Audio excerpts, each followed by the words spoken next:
Good morning student. आज अपन पढ़ेंगे बल और संवेग में संबंध, relation between force and momentum. तो बल और संवेग के बीच का जो संबंध है वह एक बहुत ही फेमस नियम को उत्पन्न करता है, एक बहुत ही फेमस नियम के बारे में बताता है जो न्यूटन की गति का दूसरा नियम है।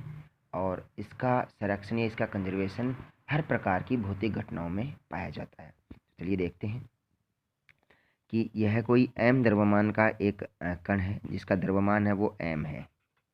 m द्रव्यमान का कण है और किसी समय t बराबर t1 पर यह v वेग से v1 वेग से गतिमान है।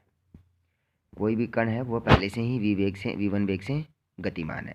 इस कण पर अगर अपन जब गतिमान है उसी वक्त और कोई बल लगाते हैं, फोर्स लगाते हैं, तो इसका जो वेग है वो परिवर्तित हो जाएगा और इसका वेग परिवर्तित हो जाएगा और कुछ समय के बाद में यह कण नई पोजीशन में आएगा और समय भी होगा नया, t बराबर t2, और तब इसका जो वेग है वो हो जाएगा v2, क्योंकि कण का जो द्रव्यमान है वो m ही रहेगा।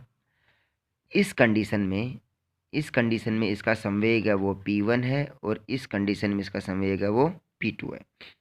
तो ये दो घटनाएं हैं, एक तो बल लगाने से पहले की घटना और एक बल लगाने के बाद की घटना। तो कण का संवेग जब समय t बराबर t1 है तो कण का संवेग तब कितना हो जाएगा p1, और p1 बराबर कितना है mv1, समीकरण नंबर 1। दूसरी बार कण का संवेग जब समय t बराबर t2 है, अर्थात जब उस पर बल लगाया, जब कण पर या किसी भी बॉडी या निकाय पर बल लगाया तब उसका संवेग कितना है वो है p2 और ये हो जाएगा mv2। ये इक्वेशन नंबर 2। अब दो अलग अलग संवेग हो गई, घटना से पहले और घटना के बाद। यह घटना से पहले का संवेग है, जैसे ही बल लगाया F तो यह संवेग से इस दूरी पर आ गया।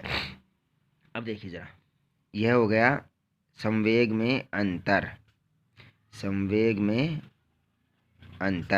तो संवेग में अंतर कितना होगा, डेल्टा P बराबर P2 माइनस का P1। अब देखिए ये समीकरण नंबर 3 है। अब समीकरण नंबर 3 में 1 और 2 से मान रख दीजिए P1 और P2 के। तो डेल्टा P बराबर mv1 बराबर m कॉमन लीजिए v2 माइनस का v1, और इस प्रकार से ये माना जाएगा m डेल्टा v, जहाँ पर डेल्टा v क्या है, डेल्टा v है v2 माइनस v1, वेगों का अंतर। तो ये हो गया डेल्टा p। ये इक्वेशन नंबर 4। अब देखिए समीकरण 4 है, समीकरण 4 के दोनों पक्षों में डेल्टा टी का भाग दे दीजिए। तो जो समीकरण 4 है उसको डिवाइडेड बाय डेल्टा टी कर दीजिए। ऐसा करने का क्या मतलब है, देखिए डेल्टा पी बटे डेल्टा टी बराबर एम डेल्टा वी बटे डेल्टा टी। इस प्रकार का एक नया इक्वेशन अपने पास में आ जाता है। अब देखिए ज़रा कि यहाँ पर डेल्टा टी है वो बहुत छोटा है, क्षणिक है। मतलब अपन जो मोमेंटम में परिवर्तन देख रहे हैं या जो संवेग परिवर्तित होता है वो एक क्षणिक समय के लिए होता है, अर्थात जो समय अंतराल है, क्योंकि समय अंतराल डेल्टा टी है वह अल्प है। अल्प का मतलब बहुत ही छोटा है। इसका मतलब इसीलिए अपन इसको कह सकते हैं delta T tends to zero. Zero नहीं है लेकिन जीरो की ओर अग्रसर हो रहा, बहुत बहुत छोटा है। अगर ऐसा है तो लिमिट लीजिए, देखिए तो लिमिट लेंगे, लिमिट डेल्टा पी बटे डेल्टा टी बराबर एम गुणा limit delta T tends to zero delta V बटे डेल्टा टी। अपने लिमिट ली तो एक नया अब लिमिट इस पर अप्लाई करेंगे। तो जब डेल्टा टी का मान बहुत छोटा है तो ये जो डेल पी बटे डेल टी है यह एक एग्जैक्ट डिफरेंशिएशन बन जाता है, डिफरेंशियल बन जाता है, एक यूँ मान सकते हैं कि पूर्ण अवकल बन जाता है। तो इसको पूर्ण अवकल समीकरण के रूप में अपन लिख सकते हैं। तो इसे लिख सकते हैं अपन तब डी पी बटे डी टी बराबर एम डी वी बटे डी टी, इस प्रकार से लिखा जा सकता है। अब एम डी वी बटे डी टी है, ये क्या है, यह है एम ए, जहाँ पर ए अपन को पता है चूँकि ए बराबर डी वी बटे डी टी, ये त्वरण है। तो डी पी बटे डी टी बराबर एम ए। अब ये एम ए क्या है, कोई भी एक कण है एम द्रव्यमान का, अगर उसमें ए त्वरण है तो त्वरण और द्रव्यमान है दोनों का गुणनफल बल के बराबर होता है। तो इसका मतलब ये हो गया बल फोर्स के बराबर। अब देखिए ये force is equal to d p बटे डी टी, अर्थात संवेग में जो परिवर्तन है समय के साथ में वो बल है। तो अपन कह सकते हैं फोर्स या बल वो क्या है, समय के सापेक्ष संवेग में परिवर्तन की दर, समय के सापेक्ष संवेग में परिवर्तन की दर। तो आप इसको यूँ मानिए, देखिए ये डी पी बटे डी टी है, तो आप इसको लिख सकते हैं p two minus p one बटे t two minus t one, इस प्रकार भी इसको लिखा जा सकता है। अब कोई भी कण अगर स्थिर अवस्था में यदि शुरू में कण स्थिर था, इसका मतलब क्या हुआ कि T1 बराबर 0, शुरू में T1 बराबर 0 मान लेते हैं और T1 बराबर भी 0, तब अपन लिख सकते हैं F is equal to P2 बटे T2, अर्थात P बटे T के रूप में भी लिखा जा सकता है, जो एक आवेग का भी रूप है और इसे संवेग के रूप में भी लिखा जा सकता है। अर्थात F बराबर D P upon d T, यह है संवेग और बल के बीच का संबंध। तो बल व संवेग के मध्य संबंध, यह Newton's motion law second, Newton की मोशन का सेकंड नियम है, second law of Newton's motion law है ये। इसमें बताता है कि हमेशा संवेग है वो सुरक्षित रहता है किसी भी आइसोलेट सिस्टम के लिए यदि अप्लाइड एक्सटर्नल फोर्स इज 0। अभी अपन इसका अगला टॉपिक पढ़ेंगे। तो यहाँ से आप चाहें तो अलग अलग चीज़ों के लिए इसके मान ज्ञात कर सकते हैं। देखिए मैं कहूँ कि कोई भी एक कण है, अगर मैं कहूँ कि x बराबर अल्फ़ा टी, जहाँ पर अल्फ़ा एक नियतांक है, x बराबर अल्फ़ा टी और x बराबर अल्फ़ा टी स्क्वायर, एक कण की गति के समीकरण इस प्रकार से, एक कण है उसकी गति के समीकरण इस प्रकार से। तो अब देखिए इसमें कि यहाँ पर जब अपन बात कर रहे थे वेग और त्वरण की, तो जब x बराबर अल्फ़ा टी है तो x बराबर अल्फ़ा टी है, इसका मतलब क्या हुआ कि जो विस्थापन है वह समय के सापेक्ष रेखीय रूप से घटता है, रेखीय रूप से बढ़ता है। तो उसी के रेस्पेक्ट में अपन ने वेग निकाला, वेग कांस्टेंट था और वेग है तो संवेग भी वैसा ही होगा क्योंकि p बराबर एम वी है, तो m का गुणा कर दिया उससे, तो संवेग और वेग का ग्राफ एक जैसा ही है। और फिर उसी के रेस्पेक्ट में अपन ने त्वरण निकाला, तो त्वरण का मान देखिए 0 है क्योंकि वेग है वो निश्चित है समय के सापेक्ष, तो वेग निश्चित है तो कोई भी त्वरण नहीं है, त्वरित गति नहीं है वो, तो उस पर लगने वाला बल भी 0 होगा। तो बल 0 होने के लिए देखिए यहाँ पर अगर बल 0 है तो दोनों तरफ के जो क्षेत्रफल है संवेग के वो बराबर है, ये पॉजिटिव है ये नेगेटिव है, दोनों जोड़ देंगे तो ये 0 आ जाएगा क्षेत्रफल, अर्थात कुल संवेग 0 हो गया इस प्रकार से। तो कुल संवेग 0 हो गया तो एक्सटर्नल फोर्स अप्लाइड अगर आरोपित किया गया बाह्य बल है वो 0 है, तो उस पर लगने वाला संवेग सुरक्षित रहता है। अब ठीक इसी के लिए अपन दूसरा एक ग्राफ प्लॉट करते हैं। वो देखिए अगर मैंने कहा कि x बराबर अल्फ़ा टी स्क्वायर, अब जो कण का पथ है वह लीनियरली एक लाइन पर नहीं है, वो पैराबोलिक मोशन में है, परवलयाकार गति करता है। तो यहाँ पर देखिए अगर x बराबर अल्फ़ा टी स्क्वायर है, इसका मतलब है t का मान प्लस और माइनस दोनों के लिए x का मान प्लस ही रहेगा। अगर t का मान मैं प्लस लेता हूँ तो भी x प्लस ही है, t का मान माइनस लेता हूँ तो भी x प्लस ही है क्योंकि t स्क्वायर में। तो देखिए सबसे पहले इसका ग्राफ प्लस वाले में खींचेंगे तो ये आ जाएगा ऐसा। फिर टी का मान माइनस लूँगा तो ऐसा जाएगा। तो परवलय का ग्राफ हो गया।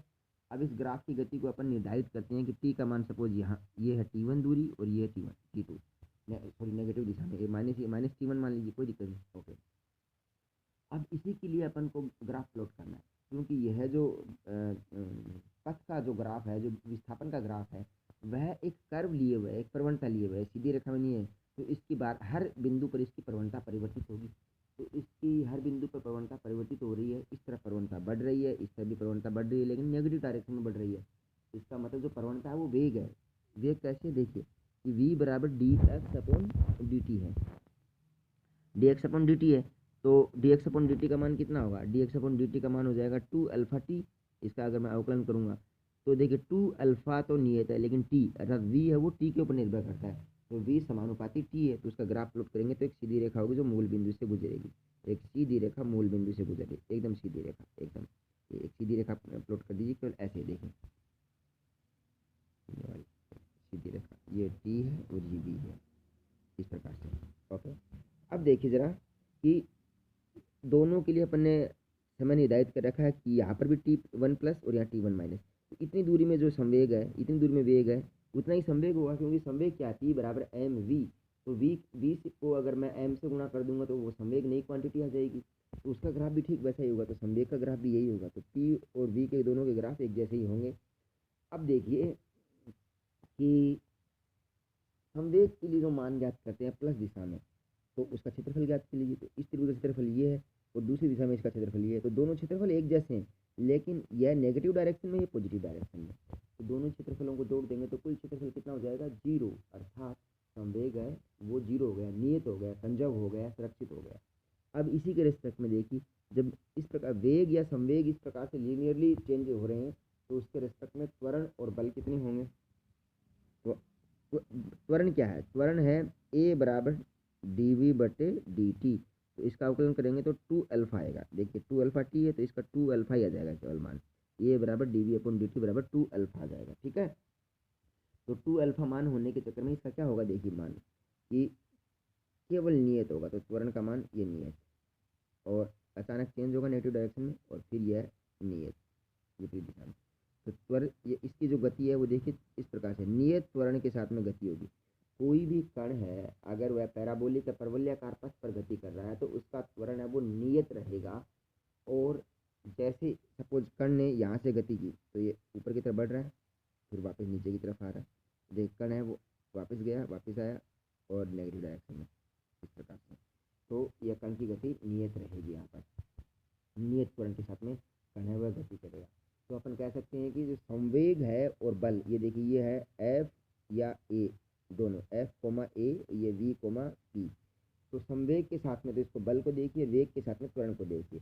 तो जो संवेग का ग्राफ सीधी रेखा है, तो बल का ग्राफ है वो देखिए किस प्रकार से नियत रहता है दोनों दिशाओं में, बस दिशा उसकी बल की विपरीत रहती है, ठीक है। अभी अपन संवेग संरक्षण के नियम को स्टडी करते हैं, देखते हैं। संवेग संरक्षण का नियम, momentum conservation, law of momentum conservation.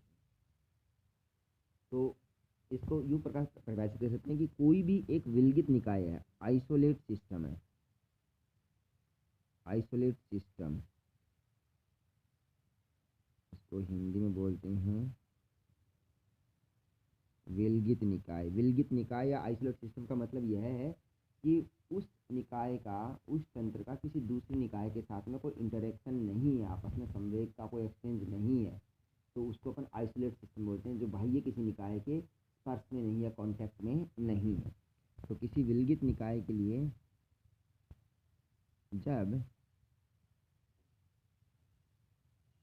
जब बाह्य बल, जब बाह्य बल एफ एक्सटर्नल का मान 0 है, जब बाह्य बल का मान 0 है, तब डी पी बटे डी टी बराबर एफ एक्सटर्नल बराबर 0। तो अपन कह सकते हैं डी पी बटे डी टी बराबर 0। इसका मतलब डी पी बराबर 0, इसका मतलब पी बराबर constant, C O N S T N, constant या नियत। अर्थात इसको परिभाषित करेंगे, किसी भी विलगित निकाय के शून्य है या बाह्य बल अनुपस्थित है, तब उस विलगित निकाय के लिए कुल संवेग संरक्षित रहता है। तो देखिए कुल संवेग है वो सुरक्षित रहता है। अगर कोई भी विलगित निकाय है और उस विलगित निकाय में विभिन्न प्रकार के कण या छोटे छोटे अलग अलग सब पार्ट हैं जिनके अलग अलग संवेग हैं, तब सपोज कीजिए किसी एक कण के लिए संवेग का मान P1, किसी दूसरे के लिए कण का मान P2, संवेग का मान P2, किसी तीसरे के लिए P3 और n है तो Pn। तो कुल जो संवेग है वो कितना होगा, कुल संवेग हुआ P वेक्टर बराबर Pn समेशन n बराबर 1 से लेके इन्फिनिटी। इसका मतलब है ये सब वेक्टर क्वांटिटी है, P1, P2, P3, P4 और ये Pn सब वेक्टर क्वांटिटी है। ध्यान रखिए इस बात का, वेक्टर क्वांटिटी सारी सदिश राशि। तब उस निकाय के लिए कुल संवेग, अगर उसमें बाह्य बल एक्सटर्नल बाह्य बल का मान 0 है तो कुल संवेग है वो कितना हो जाएगा, P बराबर sigma Pn vector is equal to 0, अर्थात P1, P2, P3, P4 और Pn बराबर 0 सब P1 plus P2 plus P3 plus P4 plus अनंत Pn बराबर 0।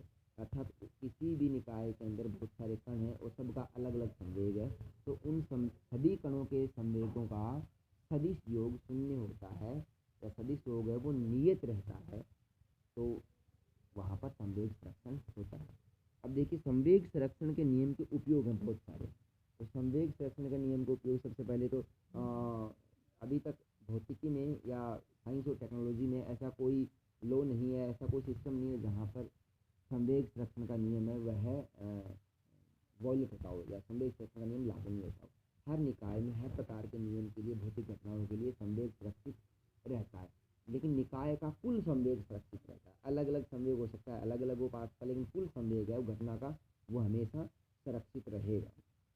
तो सबसे पहला इसमें एग्जाम्पल आपके सिलेबस में वह है जब अपन फायर करते हैं, गोली चलाते हैं बंदूक से, तो बंदूक का प्रतिचित वेग या उसको रिकॉइल वेलोसिटी की बंदूक पीछे की तरफ धक्का लगाती है, तो वह गोली के कारण से उत्पन्न जो संवेग है उसको बैलेंस करने के लिए बंदूक का रिवर्स वेलोसिटी होती है जो कि संवेग को सुरक्षित करती है। दूसरे का अच्छा एग्जाम्पल है वह है रॉकेट का उड़ान करना। जब रॉकेट को स्पेस मिशन के लिए छोड़ते हैं स्पेस स्टेशन से, तब उससे निकलने वाली जो गैसें होती हैं ईंधन के रूप में, उन गैसों के कारण से जो थ्रस्ट जो प्रणोद उत्पन्न होता है और वह ऊपर की ओर धक्का लगाता है, तो रॉकेट उसी से ऊपर की तरफ उड़ान भरता है। वह भी संवेग संरक्षण का एक बहुत ही अच्छा एग्जाम्पल है। इसको अपन बारी बारी से डेरिवेशन करेंगे, समझेंगे और इसके ऊपर न्यूमेरिकल करेंगे वो अगले लेक्चर में। ओके।